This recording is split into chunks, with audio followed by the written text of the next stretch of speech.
Student, welcome to our channel teachers creator. इस session में देखेंगे चैप्टर 16, 17 एंड 18 जो कि आपका पेपर 1 का B Ed second year Chhatrapati Shahu ji Maharaj university students के लिए है। आई होप इसके पहले मैंने 15 चैप्टर अपलोड कर दिए हैं, आप सभी ने उसको देख लिया होगा। कोई डाउट आता है कॉमेंट सेक्शन में मैसेज करें, मैं आपकी हेल्प करने के लिए तैयार हूँ, ठीक है। बट इससे पहले अगर आप चैनल पर नए हैं, चैनल को सब्सक्राइब कर लें ताकि आपको सभी वीडियो की नोटिफिकेशन आसानी से मिल जाया करे।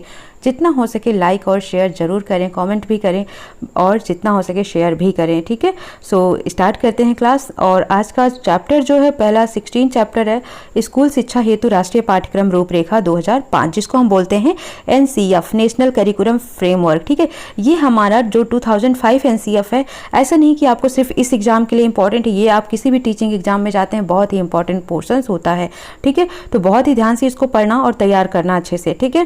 क्वेश्चन 1 देखते हैं।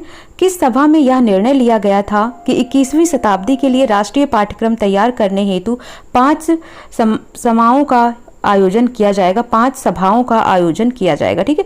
तो किस सभा में यह निर्णय लिया गया था कि 21वीं शताब्दी के लिए राष्ट्रीय पाठ्यक्रम तैयार करने हेतु 5 सभाओं का आयोजन किया जाएगा। 14 जुलाई को बुलाई गई सभा में, 20 जुलाई को बुलाई गई सभा में, 14 से 20 जुलाई 2004 को बुलाई गई सभा में, या उपरोक्त में से कोई नहीं। तो राइट ऑप्शन क्या हो जाएगा आपका सी, यानी 14 से 20 जुलाई 2004 को जो सभा बुलाई गई थी उसमें यह निर्णय लिया गया था कि 21वीं शताब्दी के लिए राष्ट्रीय पाठ्यक्रम तैयार करने हेतु 5 सभा का आयोजन किया जाएगा, ठीक है। तो राइट ऑप्शन आपका क्या हो जाता है, सी हो जाता है। नेक्स्ट क्वेश्चन देखते हैं। माध्यमिक शिक्षा के पाठ्यक्रम 2000 में सुधार हेतु विचार विमर्श हेतु किसकी अध्यक्षता में 5 सभाओं का आयोजन किया गया था। तो अभी आपसे पूछा गया था कब किया गया था, तो आपने देखा 14 से 20 जुलाई के बीच में 2004 में किया गया था, ठीक है। अब पूछ रहा है कि किसकी अध्यक्षता में इस सभा का आयोजन किया गया था। तो राइट ऑप्शन आपका क्या हो जाता है, प्रोफेसर एसपाल, ठीक है। एनसीएफ में याद रखना कि प्रोफेसर एसपाल का ही नाम आपको याद रखना है। माध्यमिक शिक्षा के पाठ्यक्रम में सुधार हेतु विचार विमर्श हेतु किन स्थानों पर 5 सभाओं का आयोजन किया गया था। तो यहाँ पर पूछा किसकी अध्यक्षता में, उससे पहले पूछा था कब किया गया था, 14 से 20 जुलाई 2004 को किया गया था। किसकी अध्यक्षता में, प्रोफेसर एसपाल की अध्यक्षता में। अब पूछ रहा है कि किस जगह पर किया गया था। तो किस जगह पर किया गया था, मैसूर, भोपाल, भुवनेश्वर, अजमेर तथा शिलांग, इन 5 जगहों के लिए इन 5 सभाओं का आयोजन किया गया था, ठीक है। तो याद रखना मैसूर, भोपाल, भुवनेश्वर, अजमेर और शिलांग, ठीक है।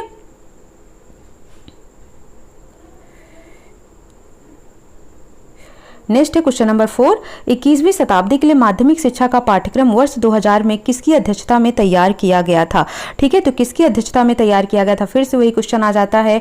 तो ये होता है प्रोफेसर यशपाल। क्वेश्चन नंबर 5 है। मानव संसाधन मंत्रालय द्वारा बुलाई गई किसकी कार्यकारिणी की सभा में राष्ट्रीय माध्यमिक शिक्षा के पाठ्यक्रम 2000 में सुधार करने के विषय में विचार विमर्श किया गया था, ठीक है। तो किसमें विचार विमर्श किया गया था, किसके लिए, राष्ट्रीय अनुसंधान और प्रशिक्षण परिषद, ठीक है। तो मानव संसाधन मंत्रालय द्वारा बुलाई गई किसकी कार्यकारिणी की सभा में, राष्ट्रीय अनुसंधान और प्रशिक्षण परिषद की सभा में राष्ट्रीय माध्यमिक शिक्षा के पाठ्यक्रम 2000 में सुधार करने के विषय में विचार विमर्श किया गया था। तो राइट ऑप्शन आपका क्या हो जाएगा, ए हो जाएगा। क्वेश्चन नंबर 6 है। नया पाठ्यक्रम 2005 तैयार करने में सहयोग लिया था। तो किसका सहयोग लिया था। तो राइट ऑप्शन आपका क्या हो जाएगा यहाँ पर, एनसीईआरटी के सभी सचिवों तथा देश के सभी परीक्षा बोर्डों का हेल्प लिया था, ठीक है। 7वां नंबर है। राष्ट्रीय माध्यमिक शिक्षा के पाठ्यक्रम 2005 को तैयार करने में किन सुझावों को ध्यान में रखा गया था, ठीक है। तो यहाँ पर माध्यमिक शिक्षा को निःशुल्क एवं अनिवार्य किया जाए, परंपरागत विषय तथा संस्कृति और आधुनिक संस्कृति एवं सभ्यता का समन्वय किया जाए, पाठ्यक्रम को लचीला बनाया जाए, उपरोक्त सभी। तो राइट आंसर क्या हो जाएगा, उपरोक्त सभी। 8वां नंबर क्वेश्चन है। राष्ट्रीय माध्यमिक शिक्षा के पाठ्यक्रम 2005 में निम्न में से किन सुझावों को ध्यान में रखा गया था। सतत प्रक्रिया का सिद्धांत, पाठ्यक्रम की विषय वस्तु, सामाजिक, राजनैतिक, आर्थिक, वैज्ञानिक और तकनीकी प्रगति तथा व्यापक मूल्यांकन, या उपरोक्त सभी। तो राइट ऑप्शन आपका क्या हो जाएगा यहाँ पर, उपरोक्त सभी, यानी कि सतत प्रक्रिया का सिद्धांत, पाठ्यक्रम की विषय वस्तु क्या होगी और हर तरीके की प्रगति पर ध्यान दिया गया था। 9वां नंबर है। राष्ट्रीय माध्यमिक शिक्षा के पाठ्यक्रम 2005 में जोर दिया गया था किस पर। तो किस चीज पर जोर दिया गया था, यहाँ पर देखो, महिला, अनुसूचित जाति, जनजाति, अंगहीन, आर्थिक रूप से पिछड़े और अल्पसंख्यक समुदाय सहित सभी को शिक्षा का समान अवसर देने पर, क्षेत्र, धर्म, जाति आदि के आधार पर किसी भी प्रकार का भेदभाव न करना, कमजोर वर्गों को आर्थिक सामाजिक सुविधाएं देकर माध्यमिक और उच्च शिक्षा के लिए प्रोत्साहित करना। तो ये सभी क्या दिख रहा है इसमें, सब में पॉजिटिव थॉट्स आ रही है। तो राइट आंसर क्या हो जाएगा, उपरोक्त सभी। राष्ट्रीय माध्यमिक शिक्षा के पाठ्यक्रम 2005 में मूल्यांकन प्रणाली में सुधार किए गए थे। ठीक है, तो किसमें सुधार किए गए थे? निबंधात्मक प्रश्नों के स्थान पर लघुत्तरात्मक तथा वस्तुनिष्ठ प्रश्नों का समावेश किया गया था, यानी कि जो बड़े बड़े एस्से टाइप क्वेश्चन आते थे उसकी जगह पर शॉर्ट और ऑब्जेक्टिव क्वेश्चंस डाले गए। बहुविकल्पीय प्रश्नों का समावेश किया गया, एमसीक्यू वाले। रिक्त स्थान भरना, मौखिक प्रश्न तथा दैनिक गतिविधियों को भी शामिल किया गया। तो उपरोक्त सभी यहाँ पर राइट आंसर हो जाएगा। 11 नंबर क्वेश्चन देखते हैं। माध्यमिक शिक्षा पाठ्यक्रम 2005 को जोड़ा गया था, किसके लिए? उत्पादन, रोजगार, व्यवसाय और व्यापार। उपरोक्त सभी। तो राइट ऑप्शन आपका क्या हो जाएगा? उपरोक्त सभी के लिए जोड़ा गया था। 12वां नंबर क्वेश्चन है, नए पाठ्यक्रम में सम्मिलित किया गया है कृषि एवं फल उत्पादन को, बागवानी एवं सब्जी उत्पादन को, कार्यानुभव और हस्तकला को, या आपका उपरोक्त सभी। तो राइट आंसर क्या हो जाएगा? उपरोक्त सभी। अब देखो यहाँ पर उपरोक्त सभी आपको क्यों मिल रहा है? हो सकता है एग्जाम में ना मिले, ठीक है, इसलिए मिल रहा है ताकि आपको पता होना चाहिए कि 2005 यानी जो एनसीएफ 2005 था या माध्यमिक शिक्षा पाठ्यक्रम 2005 जो था वो किस चीज़ों को ध्यान में रखते हुए किस किस फील्ड के लिए जोड़ा गया था। तो ये सभी चीज़ आपको याद रखना है। 13 नंबर क्वेश्चन है, जैकस डेलर की अध्यक्षता में जो शिक्षा नीति बनाई गई थी उसमें एकमात्र भारतीय शिक्षार्थी कौन सम्मिलित थे? ठीक है, तो एकमात्र भारतीय शिक्षार्थी थे डॉक्टर कर्ण सिंह। जैकस डेलर की अध्यक्षता में जो शिक्षा नीति बनाई गई थी उसे भारतीय शिक्षा नीति नहीं कहा जा सकता था। क्यों नहीं कहा जा सकता था? तो राइट ऑप्शन आपका क्या हो जाएगा? यहाँ पर दिया ही नहीं है इसका राइट ऑप्शन। ठीक है, तो क्यों कहा जा सकता था? तो उपरोक्त कोई नहीं है, मतलब दोनों कारण तो है नहीं, क्योंकि इसमें एकमात्र शिक्षाविद डॉक्टर कर्ण सिंह थे, तो ये भी गलत है क्योंकि भारतीय एक कर्ण सिंह थे, बाकी तो और भी लोग थे ना, और अध्यक्ष सहित कुल 14 सदस्य विदेशी थे। ठीक है, तो ए बी तो दोनों हो नहीं सकते और उपरोक्त कोई है नहीं, तो यहाँ पर डी राइट आंसर हो जाएगा। जैकस डेलर की अध्यक्षता में जो शिक्षा नीति बनाई गई थी वह वस्तुतः है, तो वह कैसी है? तो वह है आपकी अंतर्राष्ट्रीय शिक्षा आयोग की नीति है। तो जैकस डेलर का याद रखना, इनकी अध्यक्षता में जो शिक्षा नीति बनाई गई थी वो अंतर्राष्ट्रीय शिक्षा आयोग की नीति थी, और जो प्रोफेसर यशपाल की अध्यक्षता में बनाई गई थी वो हमारी थी राष्ट्रीय शिक्षा आयोग की नीति। ठीक है, एनसीएफ थी, वो राष्ट्रीय शिक्षा थी। अंतर्राष्ट्रीय शिक्षा आयोग की नीति में जोर दिया गया था, किस पर जोर दिया गया था? सभी को शिक्षा और सम्मान पर, सीखने के लिए मातृभाषा पर, पाठ्यक्रम का उत्पादन से संबंध, उपरोक्त सभी। तो राइट आंसर हो जाएगा डी। नई शिक्षा नीति 1986 तथा राष्ट्रीय पाठ्यक्रम नई शिक्षा नीति में पाठ्यक्रम के संबंध में किस दिशा निर्देशों अथवा सिद्धांतों को ध्यान में रखा गया था? ठीक है, तो किसको ध्यान में रखा गया था? डियर स्टूडेंट, पाठ्यक्रम संविधान में दर्शाए मूल्यों पर आधारित हो, पाठ्यक्रम समाजवाद, धर्मनिरपेक्षता तथा प्रजातंत्र को बढ़ावा देने वाला हो, मूल्यों की शिक्षा अपनाने पर, उपरोक्त सभी। तो डियर स्टूडेंट राइट आंसर होगा उपरोक्त सभी, क्योंकि जो पाठ्यक्रम हो संविधान में जो भी मूल्य दर्शाए गए हैं उन पर आधारित हो, समाजवादी हो, धर्मनिरपेक्ष हो, प्रजातंत्र को बढ़ावा देने वाला हो और मूल्यों की शिक्षा अपनाने वाला हो, तो ये सभी राइट आंसर हो जाता है। अंतर्राष्ट्रीय सद्भावना तथा विश्व शांति को बढ़ावा देने पर किस शिक्षा आयोग की नीति में दिया गया है या नीति में बताया गया है? ठीक है, तो किस में बताया गया है? ये अंतर्राष्ट्रीय शिक्षा आयोग की नीति में इसकी बात कही गई है। ठीक है, तो अब ये हमने 18 क्वेश्चंस देखे, चैप्टर नंबर आपके ये हो जाता है 16। ठीक है, अब हम देखेंगे 17 नंबर चैप्टर। और अभी तक आपने वीडियो को सब्सक्राइब, शेयर और लाइक नहीं किया तो शेयर लाइक कर दीजिए, चैनल को सब्सक्राइब नहीं किया है तो सब्सक्राइब भी कर लीजिए। ठीक है, क्योंकि मैं कोशिश करूंगी कि आज ही आप कल मॉर्निंग तक आपका पूरा का पूरा कंप्लीट हो जाए। चैप्टर प्रश्न 1 देखते हैं। भारत में प्राथमिक शिक्षा का पाठ्यक्रम अत्यधिक संकुचित एवं पुराना है, इसके मुख्य कारण क्या हैं? यह लाभदायक कुशलताओं के विकास पर ध्यान नहीं देता, यह उचित प्रकार की रुचियों, अभिवृत्तियों तथा मान्यताओं पर ध्यान नहीं देता। दोनों ही सही हैं। पाठ्यक्रम सामाजिक मान्यताओं पर ध्यान नहीं देता, तो राइट ऑप्शन क्या होगा आपका सी, यानी कि भारत में जो प्राथमिक शिक्षा का पाठ्यक्रम अत्यधिक संकुचित और पुराना है, इसका कारण यह है कि यह लाभदायक कुशलताओं के विकास पर ध्यान नहीं देता, और दूसरा जो बच्चों की रुचि क्या है, उनकी अभिवृत्तियां क्या है, उनकी मान्यता क्या है, इन पर भी ज्यादा ध्यान नहीं देता है। तो राइट ऑप्शन सी हो जाएगा। प्राथमिक शिक्षा के पाठ्यक्रम के मुख्य दोष क्या हैं? अत्यधिक संकुचित होना, उच्च शिक्षा के प्रतिकूल होना, पुस्तकीय ज्ञान एवं रटन विद्या पर बल देना, या उपरोक्त सभी। तो ये सभी जो हैं इसके मुख्य दोष हैं। ठीक है, यानी कि बहुत ही ज्यादा संकुचित है, बहुत ही हाई लेवल पर ध्यान देता है, और रटन विद्या को बहुत ज्यादा ही, ये रट्टाफिकेशन को बहुत ज्यादा ही बढ़ावा मिलता है। भारत में किस शिक्षा के पाठ्यक्रम का आधार व्यवहारिक ना होकर केवल साहित्यिक एवं सैद्धांतिक है? तो किसका है? तो राइट ऑप्शन हो जाता है आपका प्राथमिक शिक्षा का। प्राथमिक शिक्षा के पाठ्यक्रम के ऊपर सम्मेलन किस वर्ष आयोजित किया गया था? तो राइट आंसर आपका क्या हो जाएगा? 1960 में आयोजित किया गया था।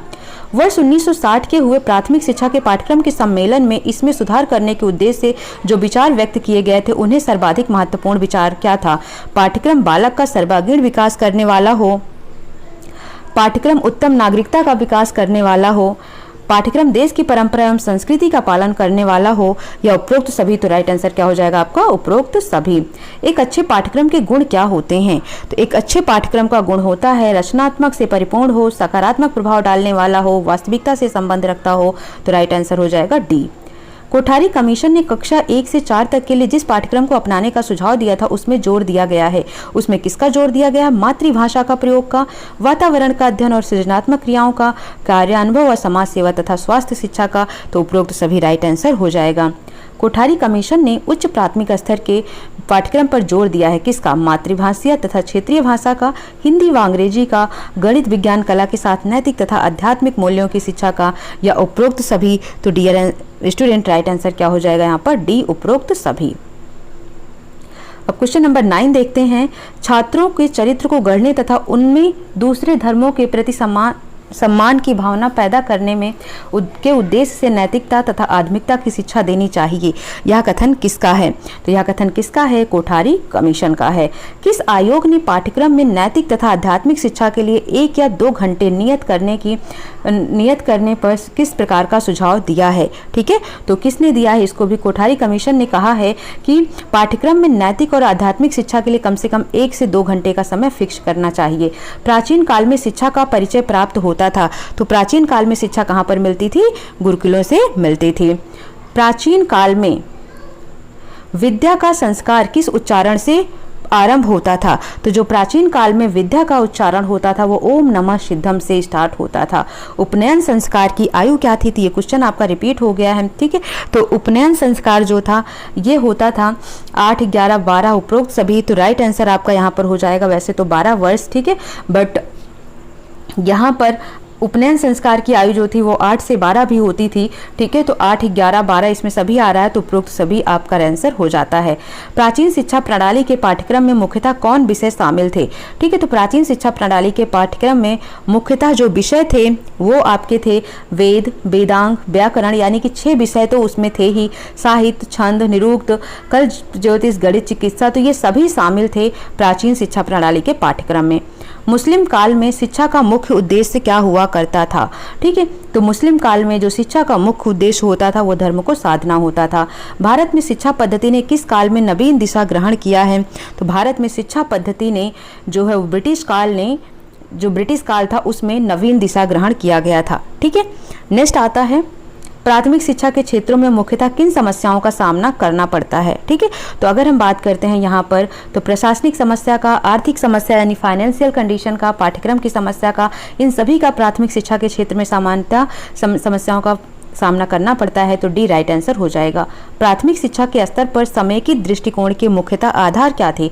राष्ट्रीय लक्ष्य की प्राप्ति, शैक्षिक सुधार, ज्ञान को इकाई मानना एवं अभिनव कार्यक्रम, या उपरोक्त सभी। तो डियर स्टूडेंट क्या हो जाएगा यहाँ पर? उपरोक्त सभी, यानी कि जो प्राथमिक शिक्षा के स्तर पर समेकित दृष्टिकोण का मुख्य आधार था वो ये था कि शिक्षा में सुधार किया जाए, राष्ट्रीय लक्ष्य की प्राप्ति की जाए, ज्ञान को इकाई माना जाए और अभिनव कार्यक्रम की शुरुआत किया जाए। तो ये सभी जो थे इसके राइट आंसर हो जाएंगे। ठीक है, 18 क्वेश्चन हमने देखे चैप्टर नंबर 17 से। अब आता है चैप्टर नंबर 18। ठीक है, तो चैप्टर नंबर 18 है माध्यमिक शिक्षा, सेकेंडरी एजुकेशन। तो इसके भी कुछ क्वेश्चन हैं जिनको हम स्टार्ट करते हैं अब। ठीक है, तो यहाँ पर आपने अभी तक चैनल को सब्सक्राइब नहीं किया है तो प्लीज़ सब्सक्राइब कर लीजिए, लाइक और शेयर जरूर करें। ठीक है, क्वेश्चन नंबर 1 है माध्यमिक शिक्षा में कितने वर्ष के बालक बालिकाएं शिक्षा प्राप्त करते हैं? ठीक है, तो कितने वर्ष के बालक बालिका शिक्षा प्राप्त करते हैं माध्यमिक में? 14 से 18 वर्ष। तो डी इसका राइट आंसर हो जाएगा।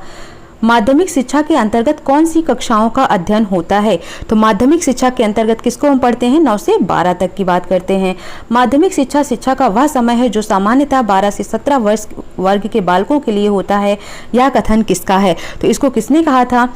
कार्टर जी गुड ने कहा था, यानी कि गुड का ये कथन था। ठीक है, नेक्स्ट क्वेश्चन है प्राथमिक शिक्षा का कार्य प्रत्यक्ष रूप से किसके द्वारा नियंत्रित होता है? तो जो प्राथमिक शिक्षा है इसका कार्य मुख्यतः शिक्षा सचिव के द्वारा ही नियंत्रित होता था। राष्ट्रीय शैक्षिक अनुसंधान एवं प्रशिक्षण परिषद का पुनर्गठन कब किया गया था? 1969 में 1969 ईस्वी में राष्ट्रीय शैक्षिक अनुसंधान एवं प्रशिक्षण परिषद का पुनर्गठन किया गया था। माध्यमिक शिक्षा के प्रारूप के अंतर्गत कितने स्तर होते हैं? ठीक है, माध्यमिक शिक्षा के प्रारूप के अंतर्गत कितने स्तर होते हैं? तो तो राइट ऑप्शन आपका क्या हो जाएगा, 2 स्तर होते हैं। 10 वर्ष बाद हाई स्कूल की परीक्षा होनी चाहिए, यह कथन किसका है? तो 10 वर्ष बाद हाई स्कूल की परीक्षा होनी चाहिए, यह कथन है माध्यमिक शिक्षा आयोग का। ठीक है, नेक्स्ट आता है माध्यमिक शिक्षा आयोग ने निम्नलिखित में से किस शिक्षा संरचना का सुझाव दिया था? तो राइट ऑप्शन आता है आपका 10+2+3 का सुझाव दिया था। माध्यमिक शिक्षा आयोग ने माध्यमिक स्तर पर किन आंतरिक विषयों को अनिवार्य बनाने की सिफारिशें की थी? तो किसको कहा था इन्होंने कि भाषा, सामाजिक, गणित और सामान्य विज्ञान, इन 4 विषयों को अनिवार्य बनाने की सिफारिश माध्यमिक शिक्षा आयोग ने की थी। बहुउद्देशीय विद्यालय तथा विभिन्नीकरण पाठ्यक्रम की सिफारिश किस आयोग ने की थी? तो किस आयोग ने की थी डियर स्टूडेंट? तो राइट ऑप्शन आपका हो जाएगा यहाँ पर मुदालियर आयोग, यानी कि सी राइट आंसर हो जाएगा। हमारी शिक्षा व्यवस्था में हमारी माध्यमिक शिक्षा सबसे निर्बल कड़ी है और उसमें शीघ्र सुधार की आवश्यकता है, यह कथन किसने कहा? इसको भी मुदालियर आयोग ने ही कहा था। माध्यमिक शिक्षा के सुधार के लिए ताराचंद्र समिति का गठन कब किया गया था? ठीक है, तो याद रखना ताराचंद्र समिति का गठन 1948 में किया गया था। क्वेश्चन है 13, मुदालियर आयोग की संस्तुतियां किससे संबंधित थी? तो जो मुदालियर आयोग की संस्तुतियां थी वो संबंधित थी आपके माध्यमिक शिक्षा से। ठीक है, अखिल भारतीय माध्यमिक शिक्षा परिषद की स्थापना कब हुई थी? तो ये क्वेश्चंस रिपीट हुए हैं, 1955 ईस्वी में हुई थी। भारत में माध्यमिक शिक्षा का संचालन किन साधनों द्वारा किया जाता था? तो भारत में माध्यमिक शिक्षा का संचालन जो था केंद्रीय सरकार, राज्य सरकार, स्थानीय संस्थाओं, निजी संस्थाओं, इन सभी के द्वारा किया जाता था। तो डी राइट आंसर हो जाएगा। माध्यमिक शिक्षा में कौन से स्तर होते हैं? तो माध्यमिक शिक्षा में निम्न माध्यमिक स्तर 6 से 8 3 वर्ष, दूसरे में उच्च माध्यमिक स्तर 9 से 11 होते हैं। ए और बी दोनों ही सही हैं, ठीक है, या फिर इनमें से कोई नहीं। तो डियर स्टूडेंट राइट ऑप्शन क्या हो जाएगा? ए और बी दोनों ही सही हैं, तो सी राइट आंसर हो जाता है। भारतीय संविधान के अनुसार माध्यमिक शिक्षा किसकी व्यवस्था है? तो भारतीय संविधान के अनुसार जो माध्यमिक शिक्षा है ये राज्य सरकार की व्यवस्था है। केंद्र सरकार माध्यमिक शिक्षा से संबंधित क्या कार्य करती है? तो जो केंद्र सरकार है वो माध्यमिक शिक्षा से संबंधित परामर्श देने का कार्य, पथ प्रदर्शन का कार्य, वित्तीय सहायता देने का कार्य, ये सभी कार्य करती है केंद्र सरकार। केंद्रीय सरकार की वे संस्थाएं कौन सी हैं जो माध्यमिक शिक्षा के क्षेत्र में कार्य कर रही हैं? तो कौन सी संस्थाएं हैं जो कार्य कर रही हैं? तो शैक्षिक एवं व्यावसायिक निर्देशन ब्यूरो, केंद्रीय माध्यमिक शिक्षा परिषद, राष्ट्रीय शिक्षण अनुसंधान एवं प्रशिक्षण परिषद, तो ये सभी हैं जो केंद्रीय सरकार की संस्थाएं हैं जो माध्यमिक शिक्षा के लिए काम कर रही हैं। शैक्षिक एवं व्यावसायिक निर्देशन का क्या कार्य है? निर्देशन की सेवाओं की प्रगति, गैर जागरूकता उत्पन्न करना, व्यवसायिक निर्देशन की सामग्री जुटाना, निर्देशन से संबंधित साहित्य तैयार करना, या उपरोक्त सभी। तो राइट आंसर क्या हो जाएगा? उपयुक्त सभी। 21वां नंबर क्वेश्चन है केंद्रीय विद्यालयों की क्रिया किससे कार्यान्वित की? ठीक है, तो केंद्रीय विद्यालय की क्रिया जो है वो होती है भारत सरकार ने शुरू। ठीक है, तो ए राइट आंसर हो जाएगा। केंद्रीय माध्यमिक परिषद कौन सी परीक्षाएं लेता है? तो जो केंद्रीय माध्यमिक परिषद है ये जो परीक्षाएं लेता है वो हाई स्कूल यानी अखिल भारतीय उच्चतर माध्यमिक त्रिकोर्षीय कोर्स, उच्चतर माध्यमिक 1 वर्षीय कोर्स, या उपयुक्त सभी। तो राइट आंसर क्या हो जाएगा? उपयुक्त सभी, इन सभी की परीक्षाएं लेता है। राष्ट्रीय शिक्षण अनुसंधान एवं प्रशिक्षण परिषद में कौन से निकाय शामिल हैं? तो कौन से निकाय शामिल हैं यहाँ पर? राष्ट्रीय शिक्षा संस्थान, केंद्रीय शिक्षा संस्थान, क्षेत्रीय प्रशिक्षण कॉलेज, उपयुक्त सभी। तो राइट आंसर क्या होगा आपका? उपयुक्त सभी।